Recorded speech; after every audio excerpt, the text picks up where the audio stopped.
চিকিৎসা শেষে আগামী 5ই মে লন্ডন থেকে দেশে ফিরবেন বাংলাদেশ জাতীয়তাবাদী দল বিএনপির চেয়ারপারসন বেগম খালেদা জিয়া। দলটির স্থায়ী কমিটির সদস্য এজেডএম জাহিদ হোসেন বাসসকে বিষয়টি নিশ্চিত করেছেন। তিনি বলেন, ম্যাডামের শারীরিক অবস্থা আগের চেয়ে বেশ ভালো, সবকিছু ঠিক থাকলে তিনি আগামী 5ই মে দেশে ফিরবেন। সাবেক প্রধানমন্ত্রীর সফরসঙ্গী হিসেবে থাকছেন তার দুই পুত্রবধূ ডাক্তার জোবায়দা রহমান ও সৈয়দা শর্মিলা রহমান সিথি। বিএনপি নির্ভরযোগ্য সূত্রের বরাত দিয়ে বাসসের প্রতিবেদনে বলা হয়, বিমান বাংলাদেশ এয়ারলাইন্সের একটি নিয়মিত ফ্লাইটে বিশেষ ব্যবস্থায় দেশে ফিরবেন বিএনপি চেয়ারপারসন।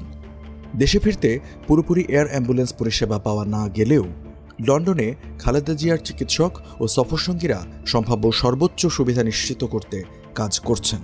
পুরো বিষয়টি তদারকি করছেন বেগম জিয়ার ছেলে এবং বিএনপির ভারপ্রাপ্ত চেয়ারম্যান তারেক রহমান।